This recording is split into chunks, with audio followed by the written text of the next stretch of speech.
there any indication of? It looks like we are on now. We can start now. We can start now. We are on now. We just launched it, Ambassador. Here it is. Thank you so much. Sorry about the delay. No worries. Thank you very much. Well, let's get straight into it. Good morning and good afternoon, Excellencies, ladies and gentlemen, dear colleagues and friends.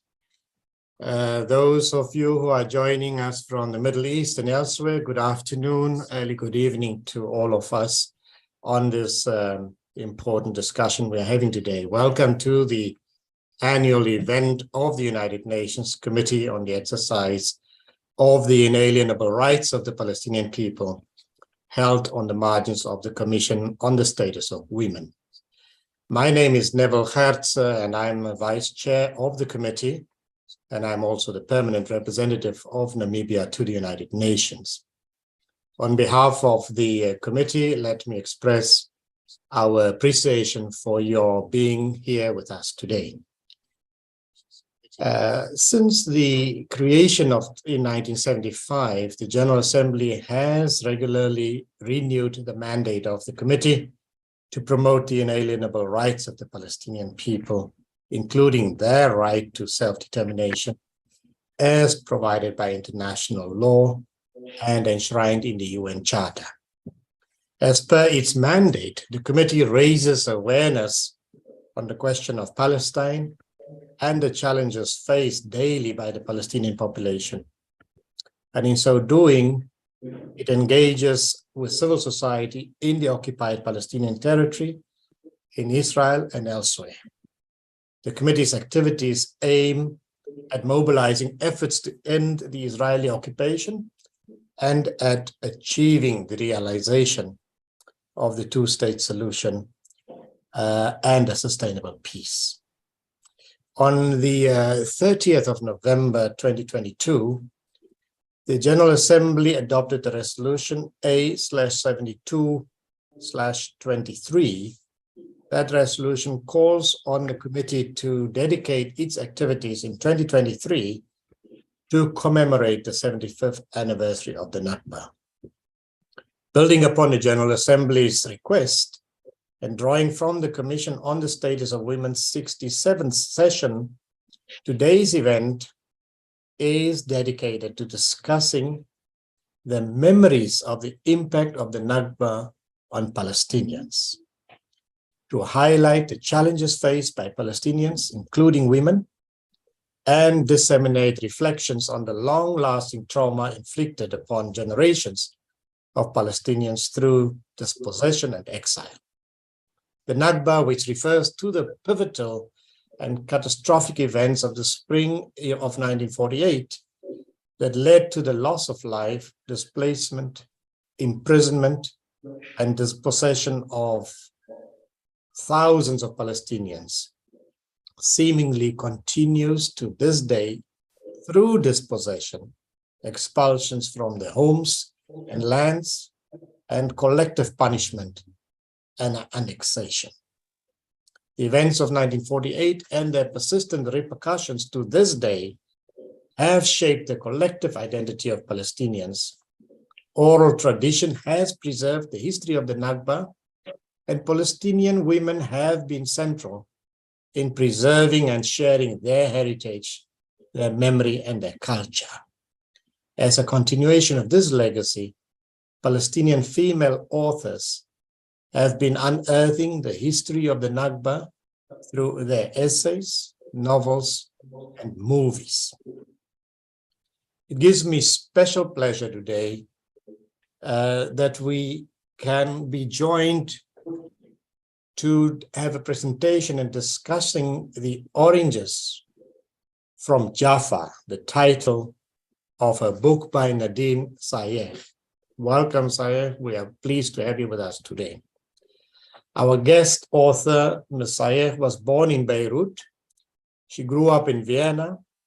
She studied business administration in Canada and worked in managing positions in the private sector for over 20 years. She currently lives with her family in Vienna. Her novel narrates the coming-of-age story of her father, Sayegh, a Palestinian boy whose carefree childhood in Jaffa ends abruptly when his family and other Palestinians had to flee during the Nakba. At the same time, the memory of the Nakba and its impact on the author's father and her family is presented in a unique way, offering a rare glimpse into the vibrant and affluent fabric of Palestinian society before 1948. The story is also sprinkled with many details about the Palestinian culture, including social norms, cuisine, and language. Using archival documents, the book also shows how the Nakba was part of a process that started decades earlier and ended with the dispossession and expulsion of a people from its land. That's just by way of introducing and starting our discussion for this morning. And so now, let us start with our program. I will first give the floor to Ambassador Feda Abdelhadi Nasser, the Deputy Permanent Observer of the Observer State of Palestine to the United Nations. Thereafter, we will hear from Ms. Sayegh, and after her presentation, we will open the floor for questions and comments from committee members and observers and from the audience. Let me add that while participation in the virtual platform will be limited to UN member and observer states as well as the panelists, the general public can watch the event on the UN Web TV, and you can send your questions via the committee Facebook page, the Twitter account, the email at dpr meeting@un.org, and WhatsApp. You can use the number +1 646 421 0579. The event is recorded and streamed live on UN Web TV, and it will be posted on unispal.un.org, the committee's website maintained by the Division for Palestinian Rights. And I thank the division for their support in organizing today's event. Now, let us start, and let me ask Ambassador Feda Abdelhadi Nasser, Deputy Permanent Observer of the State of Palestine to the United Nations, to share some remarks with us. Feda, welcome and good morning, and over to you. Thank you, Ambassador Reza, and our thanks as well to the members of the committee and the Bureau of the UN Committee on the Exercise of the Inalienable Rights of the Palestinian People for convening this special event, and for all of the initiatives and efforts in solidarity with the Palestinian people. Good morning, good afternoon, and good evening to all who are with us in this event. It is an honor for me to join Ambassador Goetze in welcoming Ms. Nadine Sayegh, author of Oranges from Jaffa, The End of the Golden Age of Palestine, to share this poignant story with us, reflecting on the life of her father in Palestine as a young teenage boy at the time of the Nakba, and reflecting on the grave and historic injustice done to the Palestinian people in the Nakba and ever since. I personally read Oranges from Jaffa in the fall of last year and was deeply moved by her depictions of the innocence, the beauty, and the charm of life in Palestine before the Nakba, of all that existed culturally and socially, nationally, of families and communities, of schools and libraries, of cafes and cinemas, of businesses and orange groves exporting around the world, and of simple childhoods and a vibrant life, the Palestine that our elders told us many stories about, with pride and love for what was, and with sadness and regret for all that was lost. Although, like many of you, I've read countless reports and analysis on the question of Palestine, I have found that stories such as this, with Palestinian authors themselves telling the Palestinian story, have significant impact. They help us to humanize a people who have been so cruelly dehumanized, to tell our story honestly and emotionally with all its richness and all its sadness, to share the history of a people who have not only been dispossessed and displaced from their homeland, but whose oppressor and colonizer continues its violent and unlawful attempts to not only displace them, but erase them and their history. So thank you, Nadine, for sharing your father's story and factual reflections about the events of that time to help those who will hopefully read the book to better understand the Palestinian reality before the Nakba and to better understand the meaning and impact of this ongoing Nakba for Palestinians, of the loss of lives and of living, and of the painful sorrow and scars it has left, of a civilization and people shattered to pieces. But as was noted, this is not only a historical reflection, but relevant to the present day to understand the continuing struggle of the Palestinian people for justice and for the attainment of their rights, including to freedom and to return, and the continuing longing for Palestine and continuing quest for a life of dignity and peace in their homeland that they have so long been deprived of, as Israel persists with its brutality against them, violating with impunity all of their rights and carrying on with their dispossession and displacement.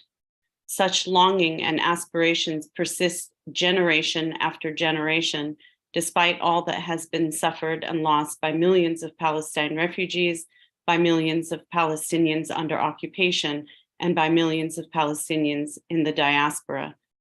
Telling this story 75 years since the onset of the Nakba is a testament to the enduring impact of the Nakba as the pivotal traumatic event in the lives of Palestinians, but also of their enduring resilience and perseverance in the pursuit of justice and their inalienable rights, telling their story from every corner of the world. Across generations, they have remained insistent on their rights and their rightful place in their homeland and seek not only acknowledgement and understanding of their history, but also support, solidarity, and empathy for their just cause.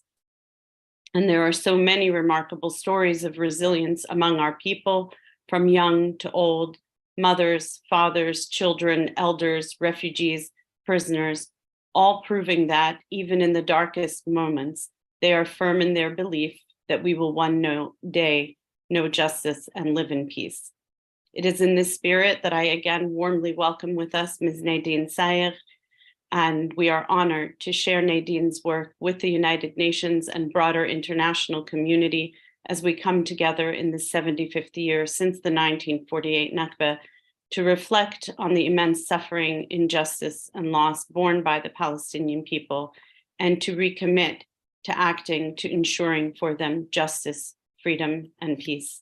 Welcome, Ms. Sayegh.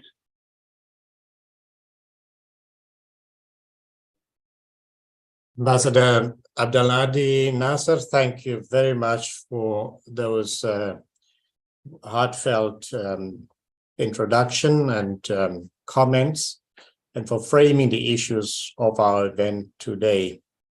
Indeed, we are at another crisis moment in the struggle of the Palestinian people, and you are reminding us timely of the enduring resilience and persistence of the Palestinian people that requires our continued solidarity and support in helping to bring justice and helping them realize their right to self-determination, freedom, independence, and a return to their homeland.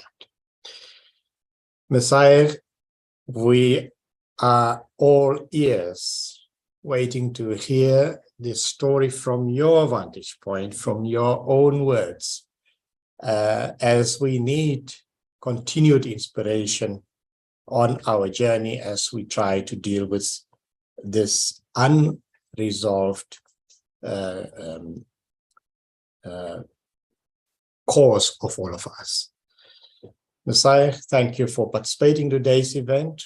We are all eager to hear about your book and your family's memories of the Nakba. I understand that you will read some excerpts from the book and share some reflections. During the presentation, we will also show a slideshow with some photos of your family and photos of old Jaffa. So to start our discussion, could you tell us a bit more about your book and what encouraged you to share your family story? Ms. Nadine Sayegh, over to you and welcome.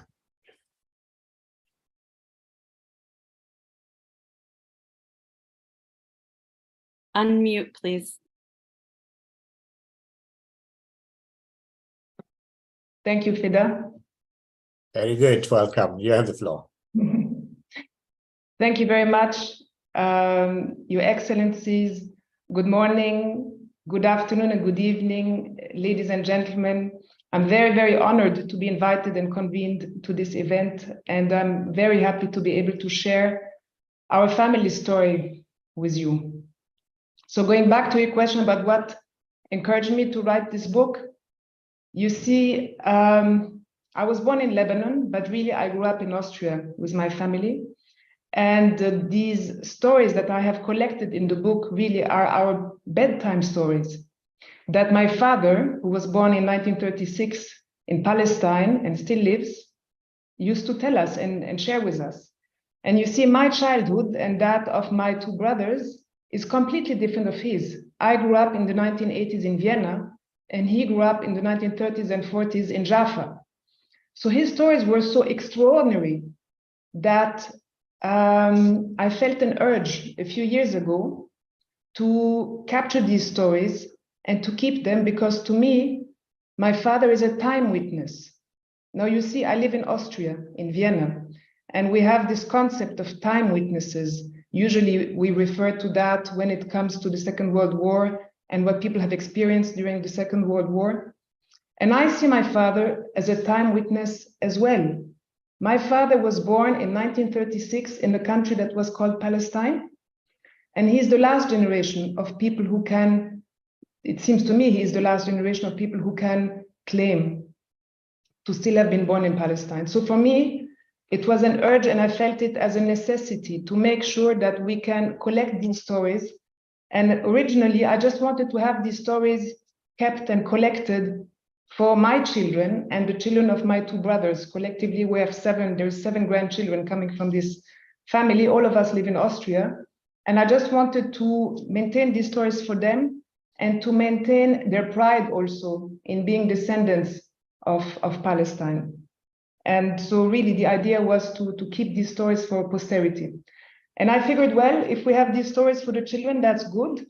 In the best of cases, this could be interesting to more people outside of the Sayegh family. And so I have written this book together with my father, and it seemed that indeed there was an interest outside of just the family. And again, I'm very happy to be here with you.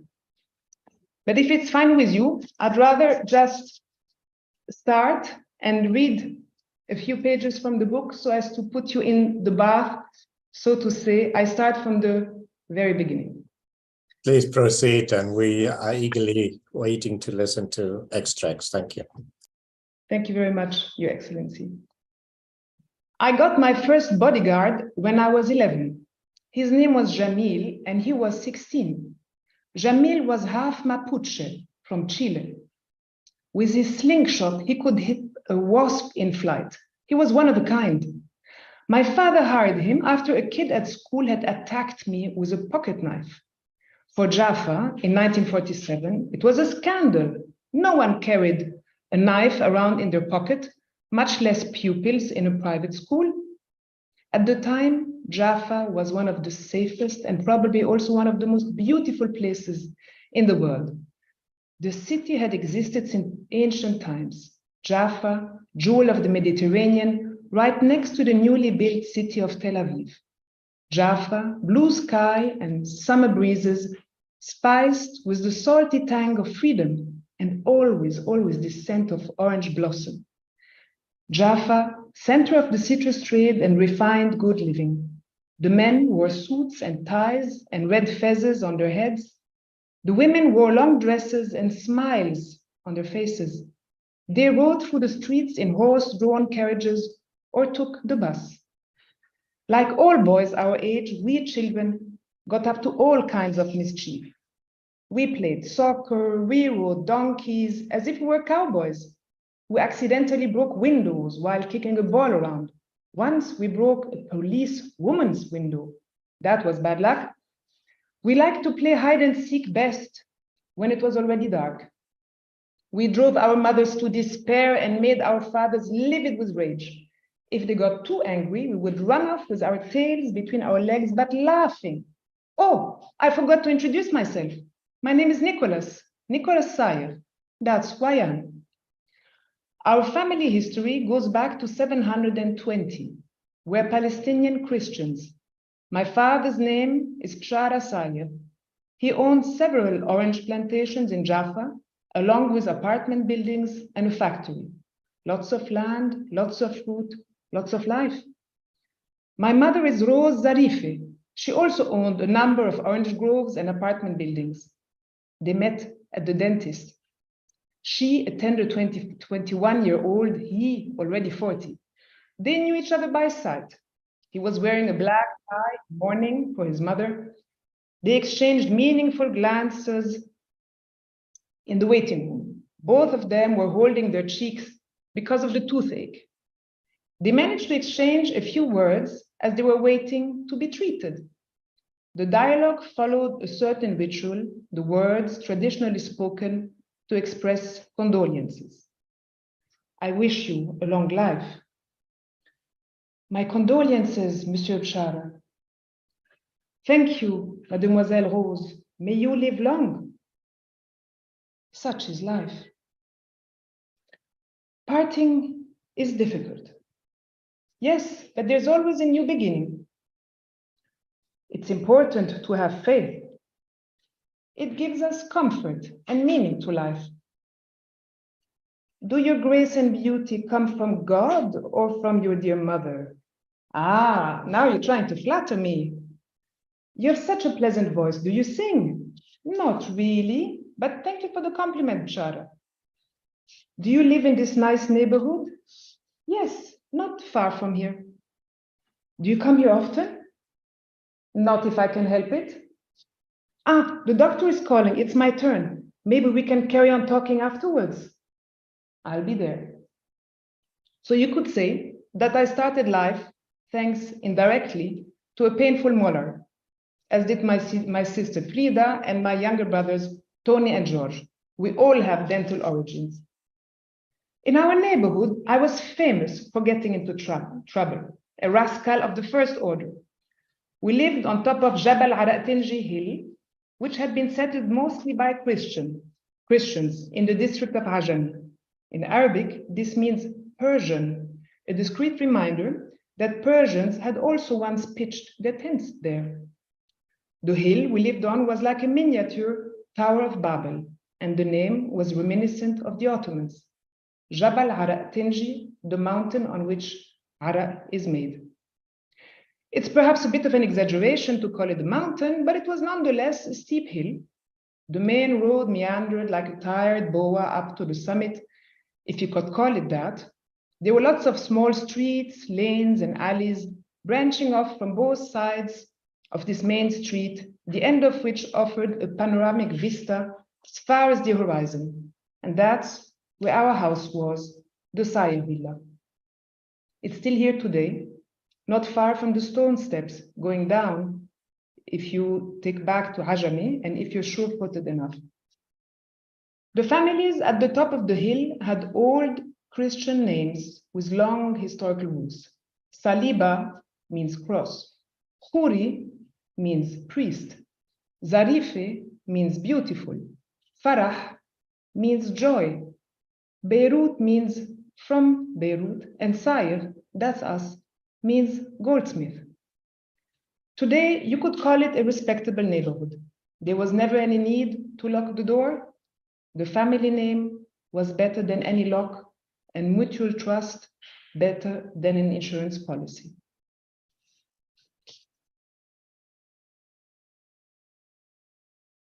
Thank you. Nadine, thank you very much for those insightful comments and personal perspectives on the Nakba and its significance, your family and for Palestinians. This is such a fascinating intros that I am almost tempted to ask you to read the whole book to us, but I'm sure all of us will be looking forward to get a copy and familiarize ourselves with such a rich story of the rich tradition and culture and experiences of your family, and to remind us of where we come from and what is still ahead of us in overcoming the real challenge that we all face. Excellencies, colleagues, I would now like to open the floor for comments and questions by committee members and observers, and from the audience. We will collect a few questions first, and then ask Ms. Nadine to respond to it. I wonder if Secretariat could help me indicate if there are any takers that wish to engage with Ms. Nadine at this point. Questions for now, but maybe we give them a second to see if people want to engage and ask a question. Yes, thank you. Sure. I think while we are waiting to see if there are any comments or any questions at this point, I would like to just suggest to or ask Ms. Nadine, as we are at this point thinking back to the Nakba and reading and listening to your father's story, I'm wondering if you think that this book of yours, this story of yours, the history of pre-Nakba Palestine, can help better understand the present situation that we are faced with, and if so, how is this going to be of assistance to us? Just some ideas from your part on how you see your book, the story, help us to better understand the present situation.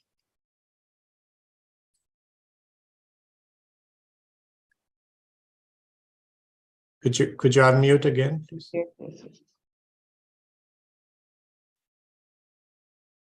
Yes.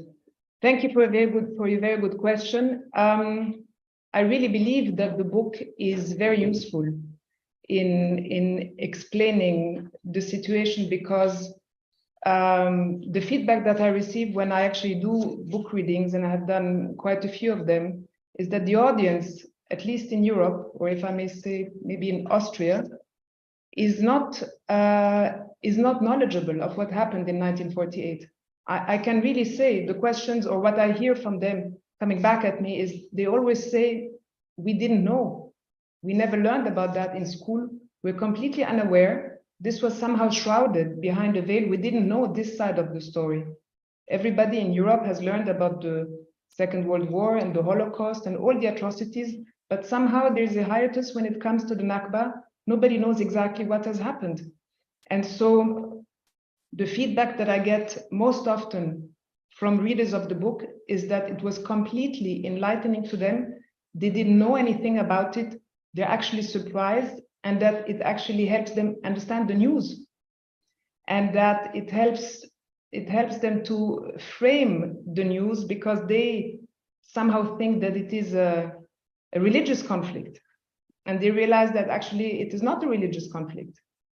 And so this is mostly the feedback that I get. So I have a feeling that by putting this story together in a palatable way, without it being too heavy, yes, because as Ambassador Abdelhadi Nasser said at the beginning, it is a sort of, and you said at the beginning, it is a sort of Tom Sawyer in Palestine. Yes, it's an easy read. It's a nice little story. We have stories like this in many cultures. In French culture, we have Le Petit Nicolas. In German culture, we have Max and Moritz. We have, so in every culture, you have those little boys and girls and their childhood stories. And so here we have created this little Nicholas from Palestine, who recounts and who explains what happened at the time. Thank you.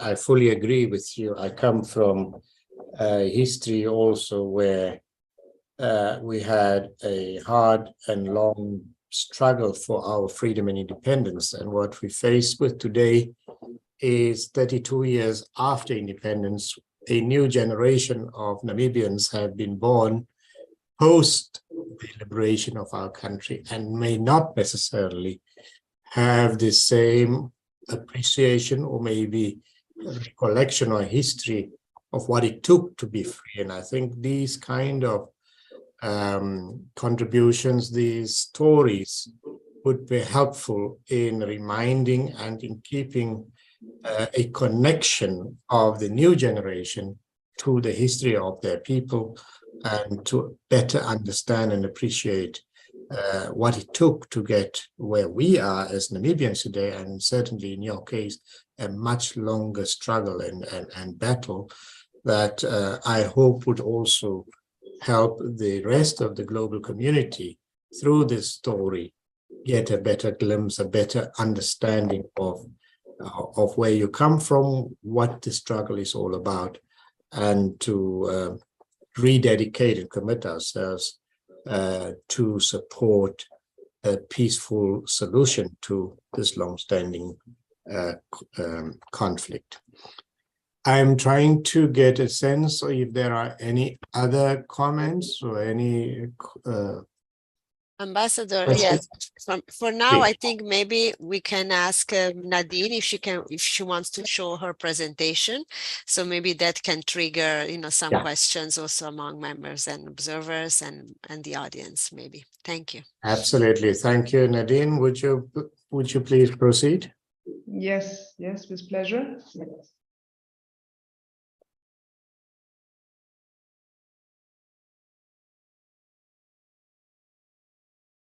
Thank you, Miriam. Can we please have the first slide?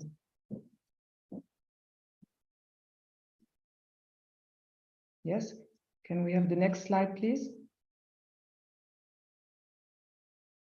Thank you. So what we have put together here in this slideshow, in this presentation, is we have a few photos from the old Jaffa and then a few photos from the new Jaffa, just to put you in the bars, so to say. So here you see a picture of the port of Jaffa, taken about more than 100 years ago. Jaffa is a very, very old city. Jaffa is actually more than 4,000 years old. And some people believe that Jaffa was the very first port in the world. Yes. So what we see here, this view of the port and these fishermen, there has been fishermen for over 4 millennia going about their trade. And Jaffa being a port was very important for the economic expansion and the economic might of Jaffa. Jaffa in the 1940s was probably the strongest economically speaking city in all of Palestine, precisely because of its orange and citrus trade.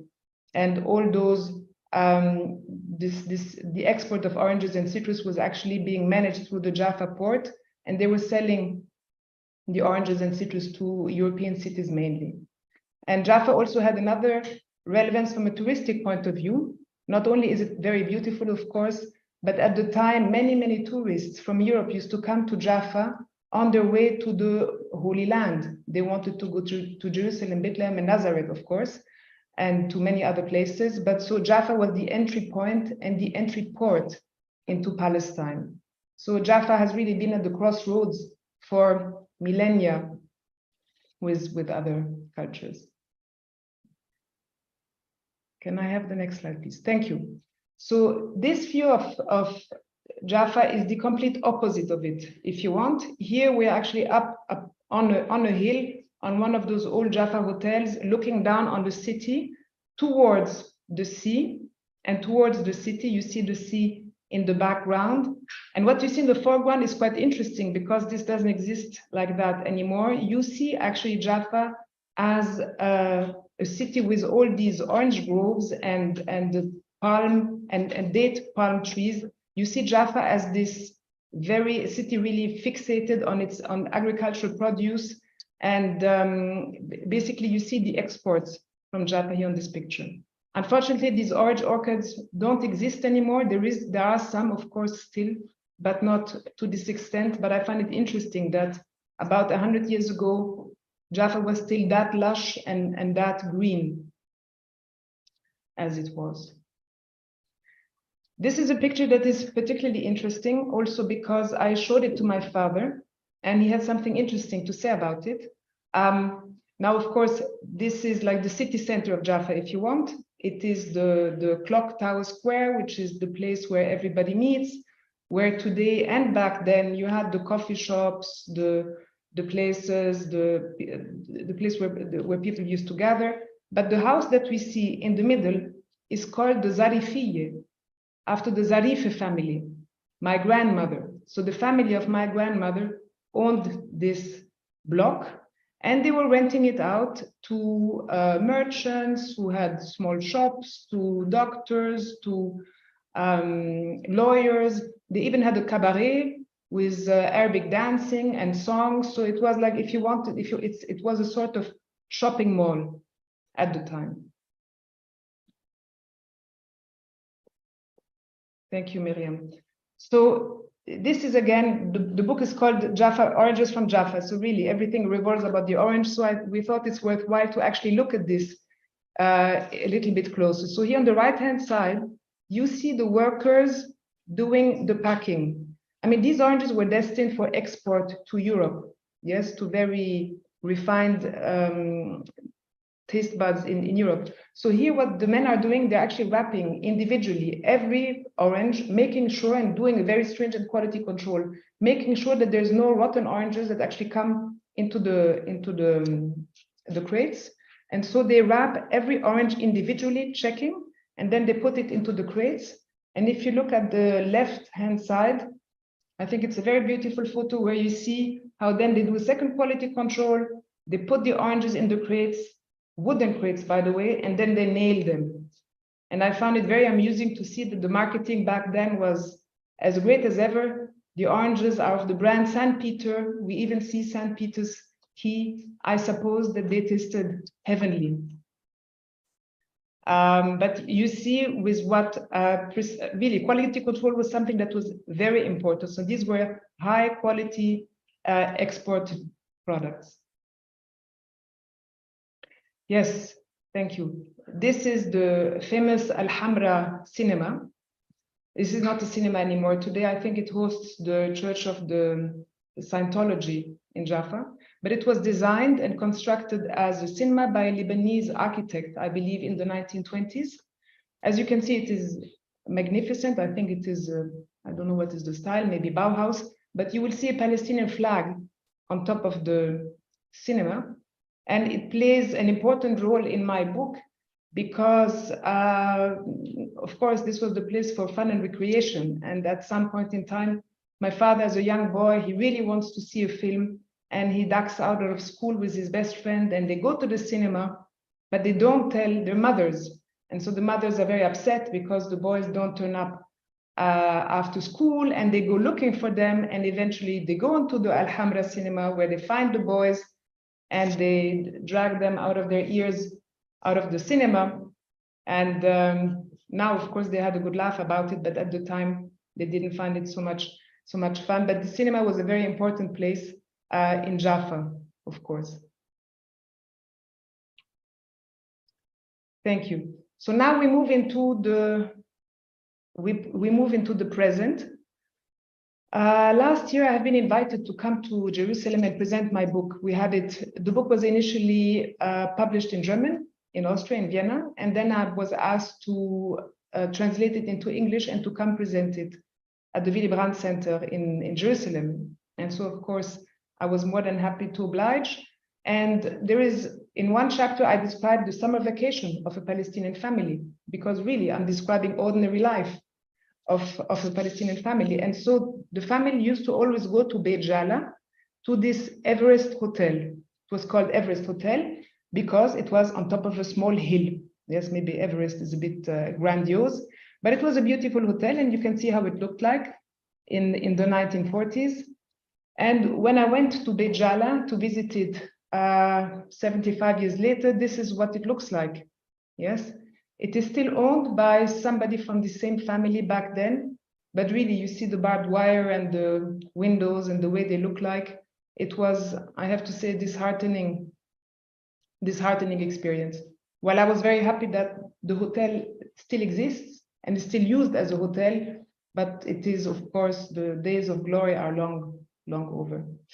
And here you see the view, because in the book also I talk about the view. It used to be essentially a beautiful view because you're on top of a mountain looking down the hill, and the weather in Beit Jala is much better than in sun-scorched Jaffa, which is very, very hot in the summer. So people escaped. The Jaffaians would escape to Beit Jala to come and spend their summer vacation here. And at the time, they had a beautiful view. This is the view we have there today. Thank you. So on this photo, I would like to share with you the pictures of some of the protagonists in the story. So in the middle, you have Nicholas Sayegh, who's about an infant of 1.5 years on this photo. Unfortunately, we do not have photos of him at the time, yes, from when he was about 10 or 12, because they were lost in the Nakba when they had to flee. At the bottom of the slide, on the right-hand side, you see Bshara Sayegh, my grandfather, who's the protagonist in the story and who's mentioned very often as he's one of the main characters. And you see on the right-hand side, again, and on the extreme left, Badia Zarife, who is my great-grandmother, and with her husband Salim and their first son, Jean. And sometimes in Vienna, I have people who are surprised at the way my relatives are dressed, because somehow they have a different conception of how people could have dressed in the Middle East or in other places around this time. Some people actually say that I still look a little bit like Badia Zarife, which is very nice, but it is amusing to see how genetics sometimes play down across generations. Yes, and this is the last slide. So on the right-hand side, you see my father and my son, Benedict, and myself in 2017, when we actually traveled to the Holy Land. And what I wanted to do is I wanted to write this book. So I said, look, Dad, we can't do it all from our desks in Vienna. We have to travel there and to go look at the house, go to Jaffa, smell the air, look at the flowers, just soak up on all these flavors and scents and get a sense of what it was, so as to get inspiration to write an engaging story. So here you see us on the day when we actually went to visit the house, which was, I have to say, a very emotional one, because we didn't know who owns the house and we didn't know if the person was going to open the door. My dad, having worked for the United Nations, for UNRWA actually, he had been to the house maybe 20 years before that. And at the time, the owner was a Jewish, very friendly lady who was kind enough to let him in, and they had a nice conversation. And at the time, she told him that she had actually lived in Vienna, which we thought was a odd story. But in any case, now we live in Vienna. She lives in the house in Jaffa anyway, reversal of courses. Now there is a Palestinian family, very kind Palestinian family, who lives in the house, and they were very nice. They invited us in and we were able to go around. But it was a very emotional moment, of course, because my father, of course, recognized many things. And the tiles, they had beautiful tiles on the floor. They're still the same and still very well conserved. And our son Benedict is 12 here. On the photo, the age that my father was when they were actually bombed out of Jaffa. And then a few years later, because it took a while to get this story together and written and published. So this was then last summer in June, when I was convened to come back to Jerusalem and present the book. I had the really big joy to come back to Jaffa, to knock on the door again, to be opened the door by this Palestinian family. And I was able to give them in hand a few copies of the book and to have a nice chat with them. And it was a very moving moment for me. So yes, these are the photos I wanted to share with you. Thank you, Nadine. I couldn't help but thinking of the real story when we are told that a picture speaks 1,000 words. These pictures really paints to us a picture of a time when life was normal. Yes. Where you can see boys going to the movie house just like I did also. And I remember also being pulled out by my ears. So it was just how we are connected globally. And this just emphasizes the point that we need to bring that normalcy back to Palestine. I also can relate to the emotions of going back to place where you grew up or where your father grew up. I had similar experiences. And it does have a very emotional connection to our own lives and our own stories.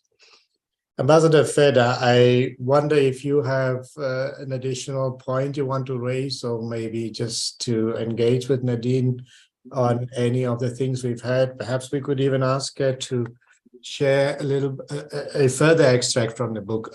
I give over to Feda. Feda, you have the floor. Thank you, Ambassador Goetze. And thank you, Nadine, for the passage that you've read, the photos that you've shared. I think, there's just so many thoughts in my mind as well. And as Ambassador Goetze said, it raises a lot of emotions as we look at these photographs of what was Jaffa decades ago and consider now where it is and the plight of our people. And going back to the book, I just wanted to ask you, what, in your opinion, what is the most important scene in the book? And perhaps, as Ambassador Goetze said, you could share another passage with us. And also, if what are the main takeaways that you want readers to take from the book, the main messages that you want to convey, if you could share that with us. Thank you. Thank you, Feda. So to me, one of the most important passages is maybe one where we're at the beginning of May of 1948. And my father, all of a sudden, so they're living on top of this hill. And he says, Dad, I can hear the muezzin sing. Now, how strange is that? We could never hear him sing before. And his father says, yes, we can hear him sing because everybody has left Jaffa. The city has basically died. We can hear him because there is no more other noise to absorb the waves. And so he realizes that really there are just a very few people who are still in Jaffa.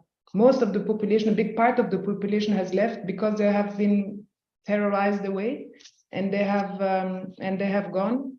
And in effect, after this moment, a few days later, on May 4th, 1948, they actually leave as well because the bombs fall too close to their house. They fall on a Coptic convent that still exists. That was their neighbor. They fall into the garden. And so at this point, my grandmother said, Shara, that's it, we're leaving. Because the family, of course, didn't want to leave because all their assets are invested in land, in orchards, in zarifiyya, in houses, in factories, etc., etc. So for them, leaving is really exposing oneself to a very bad situation. And my grandfather didn't want to leave. But after the grandmother saw everybody left, and specifically her best friend, Mary Farah, left, this is what triggered her. Because the day this bomb fell, her friend Mary Farah said, I'm out. That's it, I'm leaving. And so when her best friend left, she said to the husband, we're leaving too. Yes, sometimes it just comes down to that. Yes, the people who are important in your life, they take a decision, you just move along. And I think this is an important passage. About what I want people to take from the book, really it is only one thing. It is empathy. Because I don't feel much of that. Yeah, it is just empathy. But now, if you allow, I would be very happy to read a second passage of the book. And throughout the book, what I try to do is, like Feda said, there's a sprinkle of everything, of the food we eat, of the places we go, of the games we play, of the things we do. I mean, this is the life of very ordinary people. And had the Nakba not befell them, they would be living like many other people as well. Yes. But in contrast, now for the last 75 years, they've been trying to assert their rights and just basically trying to have a shelter and safety and security and food on the table. And that has kept them very busy for the last 75 years. But before, this is how it was also. So just to help you connect the dots, Dad, being a rascal and always getting into trouble in school, has been stabbed by a boy in school, okay? And my grandfather will not take the law into his hands. He wants to go to a juvenile court. So this is what happens. We left the Sayegh villa and set off on foot for the court. My father was visibly seething. His steps were uncommonly heavy as his elegant shoes from London resounded loudly against the asphalt. Now they're playing with knives at school, he muttered into his beard. That's how far we've come. It's a tragedy, that's what it is. He was talking more to himself. Throughout his life, my father was always circumspect, reserved, and restrained when others were loud or rude. He was completely devoted to his family, loved his wife Rose, loved us 4 children. I was naturally sorry for the trouble I'd caused him, but I didn't feel I was to blame. I wasn't the one who had drawn the knife. For my father, though, it was a question of reputation. People were so quick to talk about you.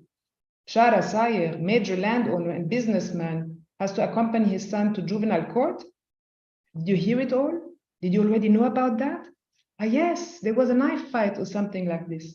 Really? Young Nicholas? The poor family, who would have thought, oh well, bad luck can strike everybody. What can you do? My father kept a lookout for acquaintances and sideway glances, as if he wanted to slip into a house of ill repute without being seen. But the courthouse was worse than a brothel. Bonjour, Yapshara, a friendly voice greeted us from behind as we were going up the courthouse steps. And marhaba, ya Nicola, look how you've grown. You'll soon be as tall as your father. It was Aleko Zarife, my mother's young cousin, just what my father needed now. Someone to witness our humiliation. Aleko was always friendly and was strikingly good looking, like Gary Cooper, a young man who always liked to play and joke with us younger ones. We looked up to him. What a wonderful coincidence, said my father. He forced a smile. What are you doing here, Aleko? Ah, it's these fishermen, you know, dynamite. This morning, we caught a couple of them throwing sticks of dynamite into the sea. Boom. How can anyone fish like that? You have to feel sorry for them. Just imagine, one of them lit the fuse, but waited too long. It cost him 2 fingers. What's that about? I asked him. Dynamite fishing is a very dirty business, Nicholas. The people who do it are very poor and desperate. They don't have anything else. But if somebody has to stoop so low, he should at least figure out how to do it properly. People don't really have a feel for the right moment to toss the stick. And before you know it, you've lost a few fingers. He held up his hand as if he'd lost 3 fingers. I've seen it so often. 1-0 for the fish, we call these accidents. He was always joking. He worked for the British Mandate in the administration, more precisely, the fisheries department. As a young man fresh out of university, as a job as a qa'im, hakam, or civil servant was a dream come true. A job in the administration meant that you had career prospects, could earn a living and marry well. Life was on the right track. Aleko got the job through my mother Rose. She invited her uncle from the city government to dinner, took him aside and whispered a few words into his ear. The man nodded with his eyes closed and smiled to himself. Some life trajectories are set in place with just a small request. The fisheries department where Aleko had his office was under the British Mandate for Palestine, founded in the early 20th century and approved after World War I by the League of Nations. It was meant to ensure welfare and development. Britain obtained the mandate in 1922, and that's why all the top positions in the city administration were occupied exclusively by the British. Their deputies were Palestinians, including various relatives of my mother, 3 powerful uncles. They did all the work and pulled the strings, while the British sipped their tea and sat around feeling superior and puffing their cigars in smoke-filled rooms. Aleko raised his hand and rushed up the stairs of the courthouse to a courtroom where a dynamite fisherman was about to be tried. My father and I watched his slim figure disappear behind the door. Father, I said sheepishly, Aleko completely forgot to ask us why we're here. No, he did not. He has good manners and zoq, the Arab sense of tact. Zoq is basically a way of being, a concept in the Arab world. Arabic as a language in itself is expressive, flowery and beautifully rich, but zoq is the art of leaving things unsaid. Some circumstances demand special phrases, ritualized questions and answers that show whether you are educated or a half-wit. This specific sequence of good wishes and praise keeps a conversation going. Arabic can sound sharp and guttural to the ears of people who don't know the language, but to those who choose to find out, it reveals its many secrets. A euphonic sound composed like a symphony with a melodious crescendo and diminuendo. The content and sequence of exchanges is a sign of mutual respect.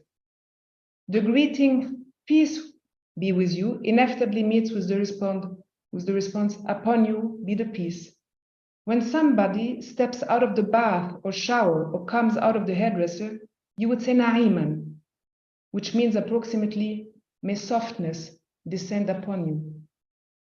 If someone is going on a journey, you say to the family of the traveler, may the person who departed be returned to you. The customary response is tla'il khair, and may you find peace. When somebody talks about something unpleasant, like an illness or loss or death, the sentences always end with ba'id min hon, may harm be far from here.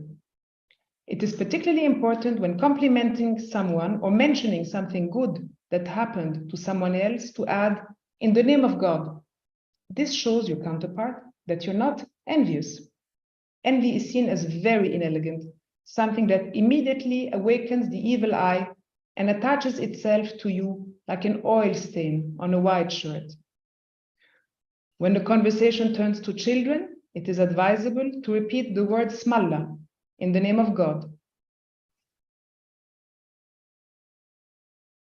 so as to make sure with every syllable that no harm comes to them. Smallah, smallah, and once more, smallah. People who don't use these ritual phrases, of which there are dozens, or even don't know them, are called balazo, tactless.